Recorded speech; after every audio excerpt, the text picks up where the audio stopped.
Welcome, everyone. This is Deb Boulanger here, founder of The Great Do-Over, the launch lab for women entrepreneurs, and host of the Life After Corporate podcast. And today I'm here with Dr. Nadine Collins.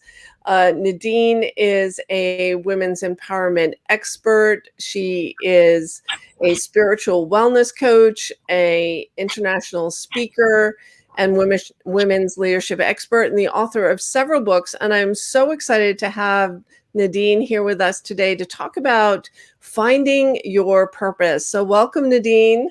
Hi, it's such a pleasure to be here with you, Deb. It's a pleasure to be with you too.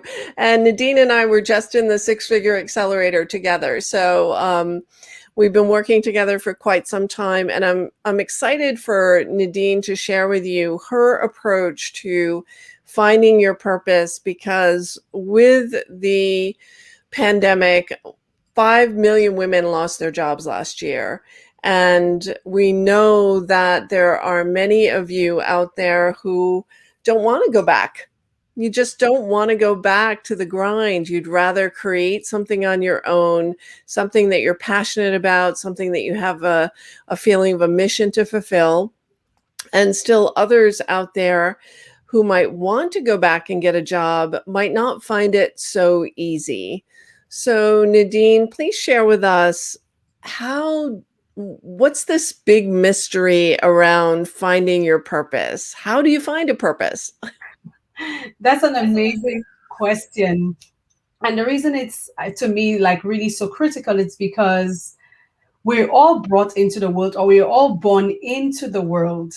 And for many of us, we go through life, we do what is expected of us. We do what is normed in our societies. We do what our family expects of us. So most of us would, go to school. I grew up in the Caribbean and on a very tiny island. And one of the things that we were told from a very young age was that you needed to go to school, get good grades so that you can get a good job. Whether you go off to college or not, back in the day it wasn't just college, but it was just getting a good grades at the end of high school so that you can get a good job. And if you go to college, you get good grades so that you can get a good job. And so even though that kind of path to what our grandparents and foreparents thought success to be, what I've found as I continue to, evolve in my own personal life and journey is that having a deeper understanding that it cannot just be about going to school, getting a good job, getting a salary that pays the bills, and then I still wake up every day feeling unfulfilled. I do not feel connected to the work I'm doing. Yes, the money pays the bills. Yes, I'm able to do some things with it, but there's still a lack. There's still a disconnect within me. And that is where many of us as women have a challenge, because we have this equilibrium on the inside where we're doing what is expected, but we're unfulfilled. We don't feel like, I don't feel like waking up to do this today. I'm just doing it because I'm going with the flow. And that takes us to the idea of I'm here for something more. And that more is relating to purpose. And we know that we are here for something more when we have that constant nudging that I'm not where I'm supposed to be. I'm doing well in life. I'm successful, and people look at me and they say, "Wow, you're living an amazing life." And on the inside, or in your dark moments, or in your quiet moments, you're questioning your own existence. And that tells you that there's something missing. There's something more than what you're experiencing right now. And that leads us to the idea of purpose and the fact that we're all created and brought into the world for a specific mission or assignment or purpose. That's so beautifully stated. And I remember my own journey sort of hitting that wall of burnout. And why am I here? And I'm successful and I'm able to earn a living, and yet I am unfulfilled in some way. And not having any idea of what my purpose is, or how do I discover it, and what's a process. I knew it must be an inside job, but I had no idea. I didn't have any role models or any structures to be able to find a purpose. So how do you find a purpose? Do you look under rocks? Do you search Google and say, what's my purpose? Some people might actually try Google. Google would be like, I have no clue. Yeah, but that's a really nice question. When it comes to this thing about finding purpose, I love that you just touched on the question that you had in your mind of why am I here? Because as I work with women, and specifically, mostly Christian women, about, uncovering what their true purpose is, we center it first around the idea that you need to know who you are. You need to have a clear sense or really great idea about who am I as a woman. You need to have a grounding of your kind of positioning. Like for some of us, for Christians, we may believe, okay, I'm a child of the king.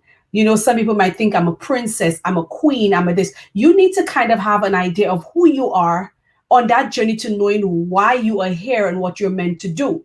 Because just imagine having some kind of clue of why you're here, but then you have no clue about who you are. Then how do you deliver that? So we start with the idea of who am I? I need to know who I am. I need to ground myself in a belief system. I need to ground myself in something that will help me to be unshakable, because as you actually live out your purpose, you will be facing challenges that would question the who. Who am I? And so first we need to know, who am I? I need to know who I am. I need to have that good sense of myself. I need to be able to love me. I need to be able to support myself. A lot of times we look for these from people on the outside, but we need to do that first. It's an inside job as we work on living out that purpose. So now that you have an idea, okay, who am I? Then you go on that second kind of step. I call it a kind of philosophical journey, but it's really basic. Then you ask yourself, why am I here? So I was brought into the world and I am here for a specific purpose. I'm not here by chance. Because the truth is, I was just presenting on Sunday and I was saying to some ladies that every single one of us won a race in life. I have never run a marathon in my life, but I am a winner. And why am I a winner? Because when my parents when I was actually being conceived, there were millions of other sperms on a race, and I actually won that race. So every single one of us are literally born winners because we ran our very first race, right? And so now when you understand, okay, I'm not here by chance, because you literally ran out millions of other sperms so that you could actually be here. And so you're not here by chance. You're not just, a happenstance. And it doesn't matter what the circumstances were around your birth, you are here for a specific reason. And that would take us to the discovery of what is that reason. And now different people may have ways of finding it out. But one of the ways that I find really works for me as a Christian is really seeking out that from God. Because I believe that I'm a created being. So it goes to the who am I? I'm a created being. I'm a child of the King. I am brought into the world for a specific purpose by a creator who is amazing in design, and that he is the one who knows the best plans that he has for me. And so I spend a lot of time in prayer, and that's why I take my clients on that journey, that spiritual discovery of understanding why you were brought into the world. And I think that if you are a believer, then it's easy for you to understand that God can reveal that to you, because he is the design. He's the designer. He's the manufacturer of you. And therefore he knows how best you will work, if we put it in the context of maybe a designer for a car or any product at all. So the designer knows the best way for the product to be used. In the same way, our designer knows the very best way for us to be able to operate in this world and be successful at it. So that journey is a spiritual journey of uncovering, why am I here and what am I meant to do with that thing?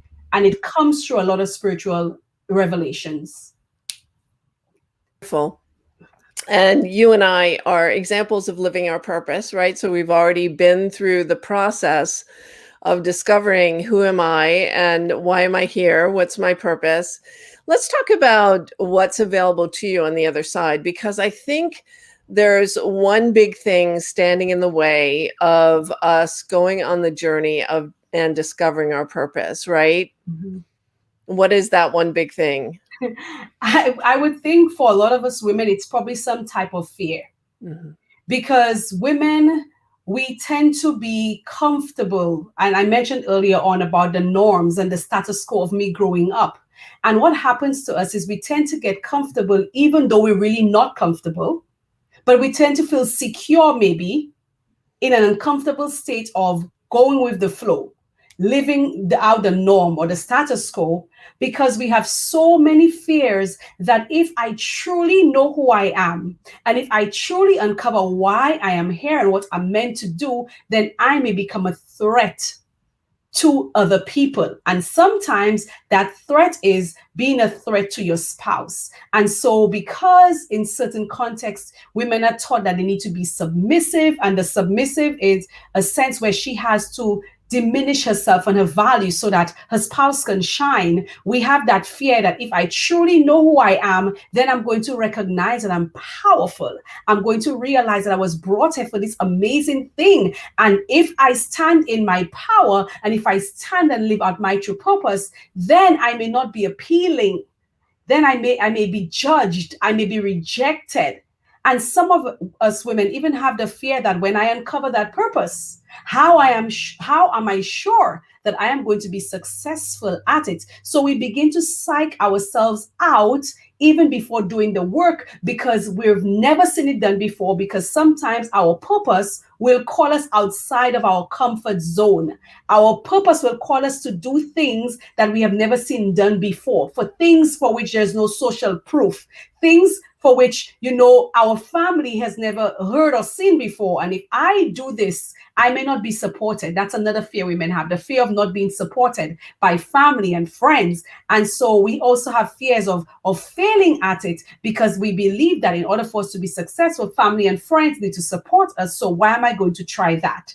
Women are also afraid of the unknown. Again, it goes right into not seeing that done before. And so I'm afraid that, hey, this is new territory and I don't want to get my feet wet first. And so we want to see other people do it, and then we come on, when sometimes, God is calling us, the divine is calling us to be the trendsetters, to be the ones who create paths that nobody has ever walked before. And so fear is a major factor for many women when they even think about purpose, because it's going to push you every time outside of your comfort zone. It's going to demand that you rise to a higher level of yourself, your thinking, the expectations of you, to be accountable to your own self and to why you're here and to answer to that greater calling. And so I think fear would be, of so many kinds, the number one reason why many women are not on that pursuit of purpose yet. Absolutely. I agree 150%. It's and you unpacked a lot of different types of fear there, right? So the fear of outshining someone else, a husband or a partner, a fear of not being supported by people who love us, and of course all the fears of not having done it before and not having role models, and also just the cultural situation that women find themselves in, by very definition, cultural norms, we are worth less than men. We have not been groomed to be brave and conquer and take on new risks. It's just not in our makeup. It's not in our cultural conditioning.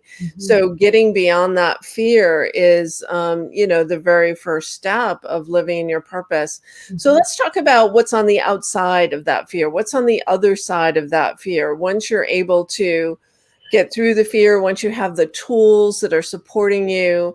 So now you know who you are, you're in the process of discovering your purpose and confronting fear, or realizing it for what it is, which is not real, right? So it's not a real thing. You're coming forth in faith and trust.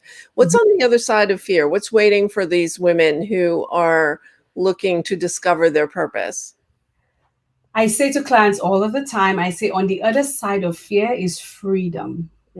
As crazy as it may sound, and as disconnected as it may appear to be, when you're not operating in fear, you're actually liberated to live the life that you're meant to live. So it's freedom to number one, accept you with all of your strengths, your power, your passion, and everything, and not judging you based on society's standards. You have that freedom now to really search out who you are and to build success around whatever it is you're called to do, because you're now free mentally, you're free emotionally, you're free to now do something whether or not it's not been done before. Because I am sure that this is what I'm called to do, I am going to be liberated in living an authentic life. And that authentic life, it's because I am doing what I'm brought here to do. I'm not trying to be anybody else. I just want to be me, because I know this is what I am meant to do.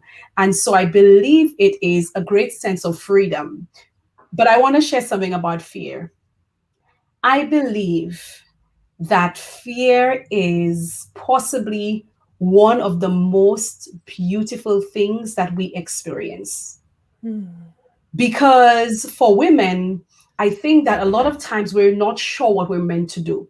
And sometimes when I do, like, for example, trainings on fear, which I did so much of last year, I literally showed the ladies how fear can be the guiding factor to purpose. Because fear tells you sometimes where your success is. The very thing that you're afraid to do may be the very thing that you're being called to do, hence the reason fear is showing up. So it's usually an indication, and even successful people have made these types of assumptions, that the very thing that you fear is what you should go to. And why? Because it would not appear in that way with such discomfort if there was not something there for you. So sometimes I have ladies write what I call a thank you letter to fear, because it really showed you where you should focus your energies. The very thing that you're afraid to do is the very thing that you probably need to spend time focusing on and doing it. So for me, fear works. That's one of the things I came up with, that fear is actually a guiding factor for us. It actually shows us where we should focus the energies and where we may actually be very successful if we are able to master fear. So that's one of the things that I do in some of my webinars, is to teach women how to master their fears, because after all, it's an indicator, and you're not paying fear one penny to teach you. Fear just shows up. And so I'm And like, it's free. It's thank free. you, fear. You just helped me out a whole lot. You just showed me where I should focus my energies. Thank you Mm. so much. That's brilliant. That's a brilliant reframe of how to deal with fear. I often say that fear shows up when you're closest to meeting your goal, and that's when we feel fear most intently. And so let's talk about how people can learn more from you about learning to have fear work for you. And I remember too, just coming to terms with fear on my own entrepreneurial journey, and maybe you can share one of your stories as well, Okay. is that I just realized that fear isn't real. And when I believed my thoughts, I would stay small. I wouldn't do the things that I need to do in order to build this business. Mhm. And that if I just step forward, even if it felt uncomfortable to be seen and heard, that it worked. That's how I was able to get in front of people. That's how I've built my business over the last 8 years. And there was no reality in anything that I was fearing. Mhm. So, how about yourself? How did you get to learn that fear was something that you need to be grateful for? It was actually serving you. Yes, that's really a really, really nice question. So I remember when I finished up my doctoral studies, I was on a vacation in London, and I had just arrived for a few days, and a pastor reached out to me and he asked me to speak at an event. And I thought to myself, okay, he must be crazy, because that event that he's asking me to speak at, it's not for people like me. That event are for trained people. And so I was struggling with it, because I'm thinking, did he hear that I finished a PhD in theology or in education? And so I struggled for a few days, really fearful, because I'm like, I'm not trained in that area. Number one. Number two, I'm not a speaker, in that sense. I did academic stuff but not like that. And so I struggled with it for a few days, but eventually I had to say yes. I just felt compelled to say yes. I didn't know what I was going to speak about. I didn't know how to structure a message for that type of program. I did not know how I was going to greet the people, but I said yes. I answered that call. I stepped into the unknown, outside of my comfort zone, to do something officially that I had never done before. Now, when I did that, it made me discover how I could move from fear to freedom, because I literally used three keys and strategies that totally changed my life. Number one, I had to understand that fears were not going to control me. I wanted to understand, okay, what is the emergence or antecedents of these fears that I was having, and how am I going to master these fears and let them work for me? And so these three secrets, I began to use them. I began to allow them to operate in my life so that I can master fears and that I could constantly actualize into a better version of myself. So I had to come from fear to freedom. So I teach it because I've experienced it. And I realized, okay, I did that first engagement. I depended on God, the divine, who called me to the appointment that I felt totally unqualified for. And many women on the journey to uncovering purpose may feel unqualified to do what they've been called to do. But there's this beautiful thing that I believe, and it's based on a scriptural verse. But I believe that all of us are born pre qualified to do what we're meant to do. And by virtue of life experience, we overqualified for the job. And so when clients tell me stuff like, oh, but I don't have the qualifications, I didn't go to school to do this, I give them assignments to go in their personal toolbox and come back to tell me what qualifies you for this. And they always come back overqualified for the job. Because That's somewhere in our brilliant. life, it's connected. Everything that we have been through, everything that we have done, whether it's been formal or informal, somewhere or the other is connected to our purpose. Absolutely. You aren't just who you are in this moment. You're the compilation of all of your experiences, all of your education, everything that you have done in your entire life. You don't need a new credential or, another degree in order to step forward into your purpose. I don't know about our listeners, but, I started having goosebumps when you were talking, Nadine. You were just so inspiring, and I know you help women, you guide them into discovering their purpose.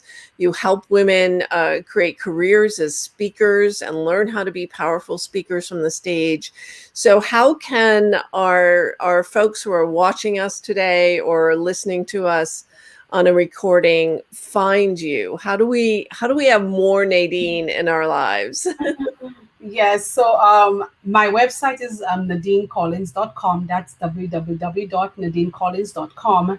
I also have some free lead magnets that would really help you. One of them is focused specifically on the topic of fear, which may be a good place for a woman to start. We also have another one that helps women to uncover their true purpose. Because these are areas that women need support in, these lead magnets help them to actually get there, to be able to uncover, for example, what are my fears? And then dig up where did that fear stem from, and then to be able to say, now that I know what that fear is, I identified it, I know the root of that fear, how am I going to master it? So they can get to uncover their true purpose. They can also learn how to master fear. You can send me an email, or we will also share the link for the lead magnets as well. But you can also send an email if you're requiring, support in different areas. You're looking to really crack the fear code in your life. You really, really want to go from fear to freedom.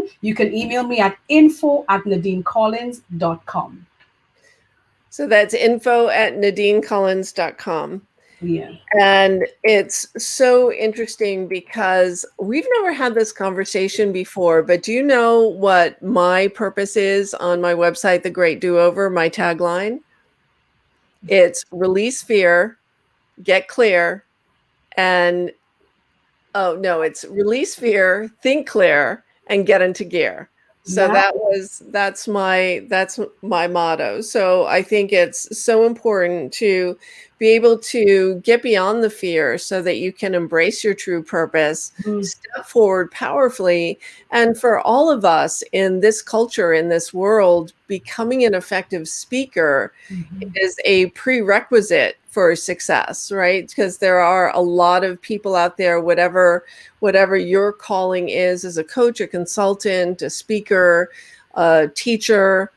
There are a lot of others like you. And so creating a distinguished brand like you have around you, Nadine, is a very powerful strategy. And it all starts with uncovering your true purpose, dealing with fear, and stepping bravely forward and becoming a powerful speaker. So, is there anything else that any final thoughts you'd like to leave with our folks today who are tuning in? Yes. So for our ladies, I want to say that until you live out your true purpose, you will never feel the sense of fulfillment that you were created to experience. Living out that true purpose, that's the reason why I do that kind of basic work with women. I call it basic, but it's really fundamental work, but profound as well, where we uncover why you are here and then let's build success around it. We have 5 million women who lost jobs, but none of you are hopeless because you have a purpose. There is something in you that you were blessed with, that you were brought here into the world with to make a difference. And now your job is to find out what that is and to create success around it. In my speaker mentorship program, a lot of times when I work with women in that program, it's because they have stories to tell. They've been through experiences, and their experiences are ones that can really impact, influence, and really make a difference, causing massive transformation in the lives of others around the world. But many times we don't believe that, okay, we know this, the experience was something deep, it was painful, and you know that it wasn't meant only for you. And so sometimes it's really braving yourself, getting out of your mind set where you're thinking, okay, I do not know it, or I don't think I have a good message, just because you don't know where to begin. There are coaches out here like myself, you, Deb, and others who are here to help support these women to understand that not knowing the how does not mean that it cannot be done. And so that's why I'm excited about the speaker mentorship program, where I can help women to find out what is that big story of my life. What is the lifetime movie about my life? What is the bestseller of my life? And let's create success around that. If you do want to be a speaker, or if you want to write a book, or what you want to build a business or brand, but you have it already, it's in you. You do not have to look outside yourself for it. You don't need external validation to do what you're called to do, because you were born pre-qualified and your life experience has overqualified you for the job. Now it's the time for you to find out what is it I'm meant to do and to do it. I can't add anything to that. You just ended it so perfectly. So, no one gets there alone. I guess the last final word I will say is no one gets here alone. You were born pre-qualified, and all of us have had guides along our journey. And Nadine, you are a marvelous guide for any woman who is looking to discover her purpose and step out powerfully. So thank you for having a conversation with us today. It's just such a pleasure to have you in my circle. I just really enjoy being with you and learning from you all of the time. Thanks for having me. Thank you so much. All right. We'll see everyone real soon. Take care. Bye.